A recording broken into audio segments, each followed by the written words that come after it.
Setelah sebelumnya kita bahas perencanaan, sekarang kita masuk ke langkah selanjutnya yang gak kalah penting, yaitu persiapan.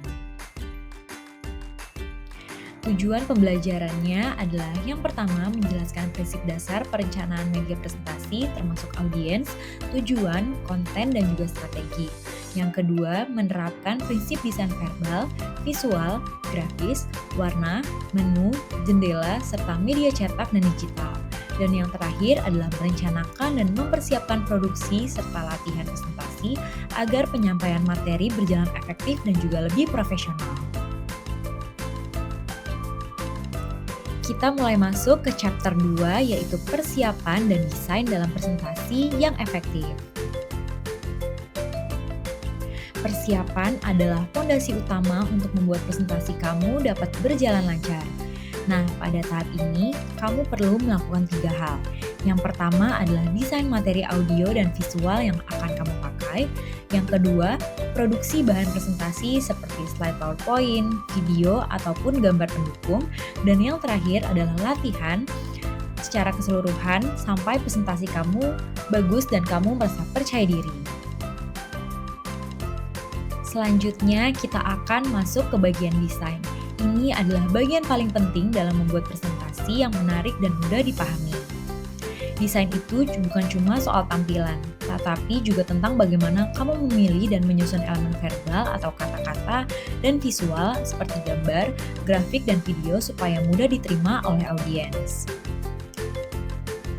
Secara umum, desain presentasi terbagi menjadi 4 jenis. Yang pertama adalah desain umum, yaitu bagaimana alur dan strukturnya. Yang kedua adalah desain pembelajaran, yaitu bagaimana audiens bisa belajar dari apa yang kamu sampaikan. Yang ketiga adalah desain verbal atau visual, yaitu keseimbangan antara teks dan juga gambar. Dan yang terakhir adalah desain media, di mana itu adalah menyesuaikan tampilan untuk media yang kamu gunakan seperti video atau slide. Selanjutnya, kita akan membahas tentang desain umum atau general design dalam presentasi. Tujuan dari desain ini adalah agar presentasi kamu terasa menarik, terstruktur dengan baik, dan juga mudah dipahami oleh audiens. Selanjutnya adalah structural appeal atau daya ulang. Pertama-tama, kita akan bahas dulu tentang daya tarik struktural. Ini menyangkut bagaimana informasi disusun secara logis agar mudah dimengerti oleh audiens. Terdapat beberapa tips penting di sini. Yang pertama adalah susun informasi secara runtut dan jelas. Yang kedua, bagi materi yang rumit jadi bagian-bagian kecil agar mudah dicerna. Yang ketiga, sajikan informasi penting di awal dan ulangi lagi di akhir presentasi. Yang keempat, gunakan pengantar dan ringkasan agar audiens tahu gambaran besar. Yang kelima, gunakan isyarat verbal dan visual untuk menekankan poin penting. Dan yang terakhir adalah atur kecepatan penyampaian sesuai materi dan audiens. Misalnya, topik yang sulit atau audiens yang lebih tua biasanya butuh tempo yang lebih lambat. Selanjutnya, kita masuk ke daya tarik personal. Ini menyangkut bagaimana kamu membangun hubungan dan kedekatan dengan audiens. Nah, berikut hal-hal yang bisa kamu lakukan. Yang pertama, sampaikan tujuan presentasi sejak awal. Misalnya, setelah presentasi ini, saya harap kalian bisa memahami cara kerja sistem ini. Yang kedua, gunakan contoh-contoh yang familiar dengan keseharian audiens. Yang ketiga, gunakan sudut pandang audiens, terutama dalam presentasi cara kerja atau how to. Jangan tampilkan dari sudut pandang penonton, tapi dari sudut pandang audiens. Yang keempat, pahami kemampuan dan persepsi audiens. Hindari istilah atau penjelasan yang terlalu rumit. Yang kelima, jaga kecepatan bicara agar tidak terlalu cepat. Dan yang paling penting adalah libatkan audiens, seperti ajukan pertanyaan, minta mereka berbagi pengalaman, dan respon pertanyaan mereka dengan baik. Kalau kamu belum bisa menjawab pada saat itu juga, kamu bisa mencatat dan bahas di akhir presentasi. Berikutnya, kita masuk ke daya tarik personal. Ini adalah menyangkut bagaimana kita dapat membangun hubungan dan kedekatan dengan audiens. Berikut adalah hal-hal yang bisa kita lakukan. Yang pertama, sampaikan tujuan presentasi sejak awal. Misalnya, Setelah presentasi ini, saya harap kalian bisa memahami cara kerja sistem ini. Yang kedua, gunakan contoh-contoh yang familiar dengan keseharian audiens. Yang ketiga, gunakan sudut pandang audiens, terutama dalam presentasi cara kerja atau how to. Jangan tampilkan dari sudut pandang penonton, tapi dari sudut pandang audiens. Yang keempat, pahami kemampuan dan persepsi audiens. Hindari istilah atau penjelasan yang terlalu rumit. Dan yang terakhir adalah jaga kecepatan bicara agar tidak terlalu cepat. Nah, dan yang paling penting adalah kamu harus melibatkan audiens. Ajukan pertanyaan, minta mereka berbagi pengalaman, dan respon pertanyaan mereka dengan baik. Jika kamu belum menjawab pada saat itu juga, kamu bisa mencatat dan membahasnya di akhir presentasi. Selanjutnya, kita akan membahas tentang instructional design atau desain instruksional, yaitu cara menyusun materi agar presentasi lebih menarik, mudah dimengerti, dan lebih mudah diingat oleh audiens.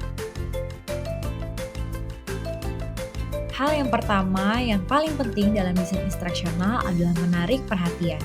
Perhatian audiens bisa ditarik dengan adanya perubahan, misalnya variasi nada, kecepatan ulang. Nah, hal yang pertama dan yang paling penting dalam desain instruksional adalah menarik perhatian. Perhatian audiens bisa ditarik dengan adanya perubahan, misalnya adalah variasi nada suara, kecepatan berbicara, ataupun warna dan juga ukuran gambar. Tetapi isi presentasi juga harus bisa dimengerti dan relevan dengan audiens. Materi yang terlalu sederhana ataupun terlalu rumit justru bisa membuat mereka bosan dan bingung. Selanjutnya adalah persepsi. Setelah perhatian bisa ditangkap,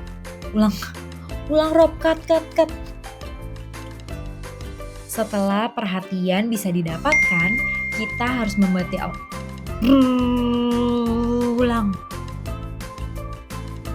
Setelah perhatian bisa didapatkan, kita juga harus membantu audiens untuk memahami apa yang mereka lihat dan dengar. Ini disebut persepsi. Audiens akan lebih mudah memahami jika materi disusun dengan rapi dan sesuai urutan. Gunakan tanda-tanda seperti panah, angka, atau kata kunci untuk mengarahkan perhatian. Oh iya, jangan berikan terlalu banyak informasi sekaligus. Fokuskan hanya pada yang penting. Oh iya, susah banget. Oh iya, jangan berikan terlalu banyak informasi sekaligus. Fokuskan hanya pada yang penting dan ingat, persepsi juga dipengaruhi oleh harapan. Jadi bantu audiens tahu apa yang akan datang, misalnya dengan judul atau format yang konsisten. GPT gak jelas anjir bahasanya. Cut ya Rob, cut. Jika kita ingin audiens mengingat materi, kita harus membantu proses memorinya. Beberapa cara yang dapat kita gunakan adalah: yang pertama, buat materi terasa bermakna bagi mereka. Yang kedua, hubungkan informasi baru dengan hal yang sudah dikenal. Yang ketiga, ulangi poin-poin penting. Yang keempat, gunakan struktur atau daftar poin untuk memudahkan ingatan. Dan yang terakhir adalah ajukan pertanyaan untuk membantu mengingat. Selanjutnya adalah konsep learning atau pembelajaran konsep. Untuk membantu audiens memahami sebuah konsep, kita bisa menggunakan beragam contoh dan non-contoh. Misalnya adalah gunakan gambar nyata untuk menunjukkan seperti apa bentuk sesuatu. Yang kedua, gunakan gambar sederhana untuk menjelaskan hubungan atau proses kerja. Yang ketiga, gabungkan penjelasan verbal dan visual untuk hasil yang terbaik. Dan yang terakhir adalah letakkan poin-poin penting dalam bentuk daftar, bukan tersembunyi dalam sebuah paragraf. Kita masuk ke verbal design. Menyusun teks untuk presentasi lisan ataupun video berbeda dengan menulis artikel atau handout. Dalam presentasi, audiens tidak bisa membaca ulang kalau mereka tidak memahaminya. Maka cara menyampaikannya juga harus disesuaikan. Berikut adalah beberapa hal yang dapat kamu lakukan menyusun naskah ulang. Berikut adalah beberapa hal yang dapat kamu lakukan dalam menyusun naskah verbal yang efektif. Yang pertama adalah gunakan kata-kata sederhana dan kalimat yang pendek. Yang kedua, jelaskan istilah yang berpotensi memiliki arti yang ganda. Yang ketiga, hindari kata yang sulit diucapkan atau membingungkan. Yang keempat, gunakan gaya bahasa santai dan seperti sedang mengobrol. Yang keempat, menggunakan kontraksi seperti enggak atau mengulang kata untuk memperjelas. Yang kelima, tambahkan contoh atau analogi yang akrab dengan kehidupan audiens agar lebih mudah membayangkannya. Dan yang terakhir adalah humor. Humor diperbolehkan asal tetap relevan dan tidak menyinggung ya. Jika tadi kita bicara soal kata-kata, sekarang kita masuk ke desain visual. Dalam semua media, prinsip dasarnya sama. Simple is better. Visual yang baik itu harus mendukung pesan, bukan malah bikin bingung. Hapus elemen yang gak perlu. Kadang gambar garis atau cartoon sederhana bisa lebih efektif dibanding foto realistis yang terlalu detail. Jadi kesimpulannya, desain verbal dan visual yang baik akan sangat membantu audiens dalam memahami pesan.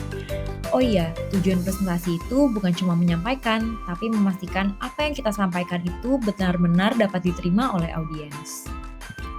Selanjutnya kita masuk ke legibility atau keterbacaan teks visual. Keterbacaan adalah seberapa mudah tulisan kamu dibaca. Ada 4 hal utama yang perlu kamu perhatikan.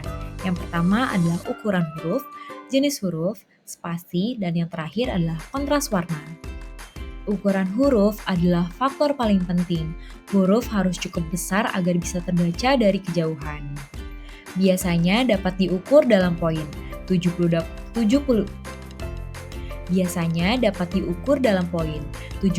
poin sama dengan 1 inci. Selanjutnya adalah gaya huruf atau yang kita biasa sebut itu font. Huruf dengan ketebalan sedang atau medium bold lebih mudah dibaca dibanding huruf tipis. Cut. Selanjutnya adalah gaya huruf. Huruf dengan ketebalan sedang atau medium bold lebih mudah dibaca dibanding huruf tipis ataupun terlalu tebal. Gunakan huruf tebal hanya untuk menekankan kata-kata yang penting. Selanjutnya ada spasi. Spasi antar huruf, antar kata, dan antar baris juga sangat penting loh. Jangan sampai huruf terlalu rapat ataupun terlalu renggang. Idealnya, beri jarak sekitar 1,5 lebar huruf antar kata dan 1,5 tinggi huruf antar baris. Dan yang terakhir adalah kontras dan warna. Gunakan kontras yang cukup, jangan terlalu rendah ataupun terlalu tinggi. Warna latar dan teks juga perlu dipilih dengan yang Dan yang terakhir adalah kontras dan warna. Gunakan kontras yang cukup, jangan terlalu rendah ataupun terlalu tinggi. Warna latar dan teks juga perlu dipilih dengan hati-hati. Contoh kombinasi warna yang baik adalah yang pertama, teks putih di latar biru tua. Yang kedua, teks hitam di latar kuning. Dan yang terakhir adalah teks biru tua di latar abu-abu muda. Selanjutnya, kita akan membahas tentang grafik. Grafik akan sangat membantu untuk menyampaikan data secara visual agar lebih mudah dimengerti. Terdapat 3 jenis grafik yang paling sering digunakan. Yang pertama adalah line graph atau grafik garis. Grafik ini digunakan untuk menunjukkan hubungan antar faktor seperti perubahan data dari waktu ke waktu. Oh iya, grafik ini juga cocok untuk membandingkan 2 kelompok data. Yang kedua ada bar chart atau diagram batang. Bar chart digunakan untuk membandingkan nilai antar kategori seperti jumlah siswa laki-laki dan perempuan di beberapa kelas. Yang terakhir adalah pie chart atau diagram lingkaran. Pie chart membantu menunjukkan proporsi dari keseluruhan. Misalnya, membagi anggaran ke dalam beberapa kategori pengeluaran. Baik, selanjutnya adalah media design. Yang pertama ada clipboard dan flipchart. Terdapat beberapa hal yang dapat dilakukan untuk mendesain media seperti ini. Yang pertama, sederhanakan pesan, gunakan karakter seminimal mungkin, dan ukuran huruf harus sesuai dan cukup besar, yaitu huruf kecil setidaknya 1 atau 2 inch agar terbaca dari jarak 5 meter. Dan gunakan huruf kecil kecuali untuk judul atau frasa pendek, dan hindari tulisan menyambung karena sulit untuk dibaca. Selanjutnya ada slide atau overhead transparansi, yaitu pilih elemen gambar dengan cermat, tampilkan hanya elemen yang benar-benar membantu menjelaskan pesan.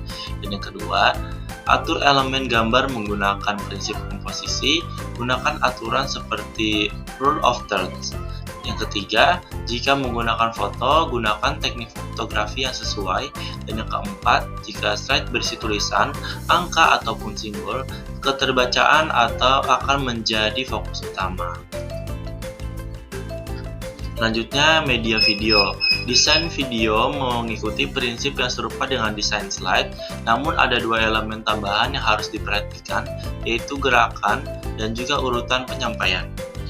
Video harus menyajikan informasi secara terstruktur, menarik secara visual, serta mudah dibaca oleh penonton.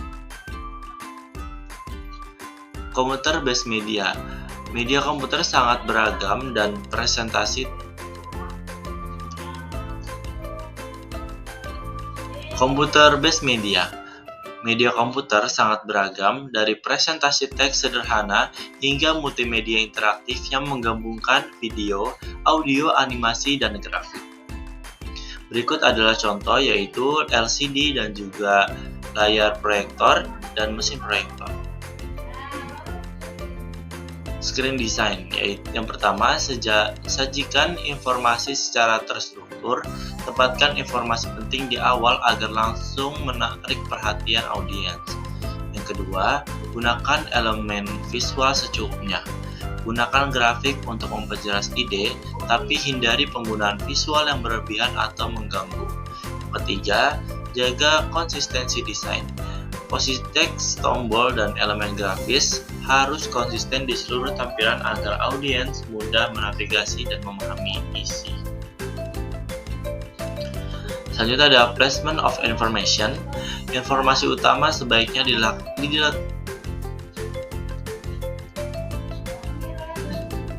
Selanjutnya ada placement of information, yaitu informasi utama sebaiknya ditempatkan di bagian tengah layar.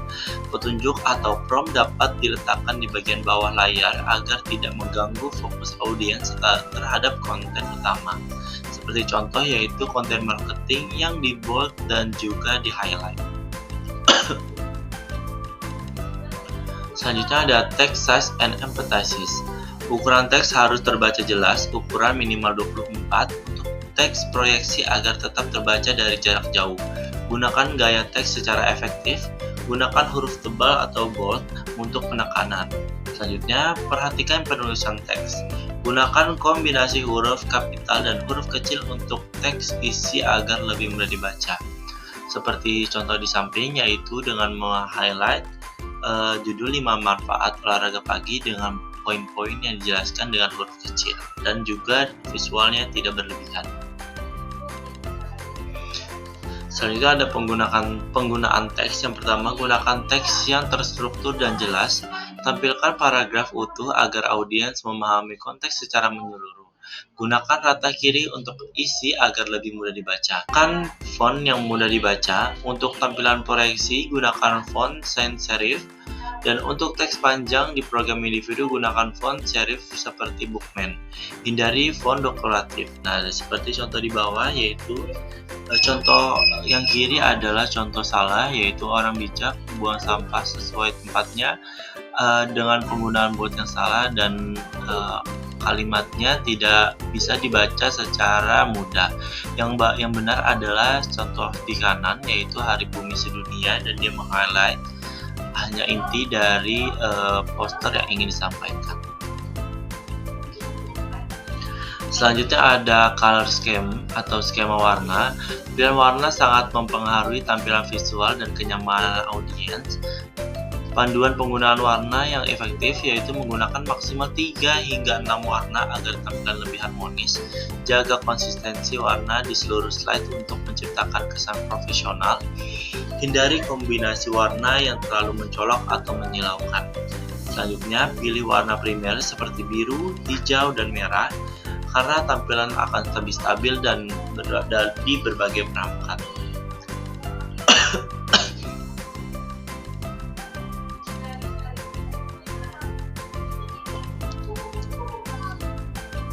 Desain menu. Menu berfungsi sebagai navigasi utama dalam media interaktif. Desain menu yang baik akan membantu pengguna menjelajahi isi dengan mudah dan nyaman. Pedoman desain menu yang efektif yaitu yang pertama, gunakan orientasi vertikal untuk menu utama. Yang kedua, jika item tidak muat dalam satu kolom, bagi menjadi dua kolom. Yang ketiga, bagi jumlah menu utama, gunakan submenu untuk pengelompokan yang rapi. Dan yang keempat, letakkan menu di pojok kiri. Yang ketiga, letakkan menu di pojok kiri atas atau tengah atas layar. Yang kelima, selalu sediakan tombol keluar agar pengguna dapat menutup program kapan saja. Dan yang terakhir, untuk media yang memuat video atau animasi, tambahkan tombol start agar pengguna dapat memulai saat siap. Selanjutnya ada desain Windows. Jendela atau Windows adalah elemen tambahan yang digunakan untuk tampilan informasi pendukung dalam layar presentasi digital. Agar tampilan lebih efektif dan tidak membingungkan, perhatikan hal-hal berikut. Yang pertama, gunakan maksimal 4 Windows atau jendela dalam satu layar. Hindari pengumpulan atau saling menindih antar Windows. Tambahkan garis atau batas yang jelas untuk membedakan Windows dari isi utama. Dan yang terakhir, jaga konsistensi letak dan tampilan setiap Windows di seluruh presentasi. Handout berfungsi sebagai pelengkap presentasi yang membantu audiens memahami dan mengingat isi materi. Kunci utamanya ialah ringkas dan relevan. Tips untuk membuat handout adalah yang pertama, sajikan poin-poin penting, bukan naskah penuh. Yang kedua, gunakan font sederhana dengan ukuran minimal 12. Hindari warna kertas yang terlalu mencorok agar tetap nyaman dibaca. Serta gambar visual utama dan beri ruang kosong untuk catatan audiens. Selanjutnya, periksa ejaan dan isi dengan teliti, lalu minta orang lain untuk mereview ulang. Dan yang terakhir, tambahkan informasi kontak.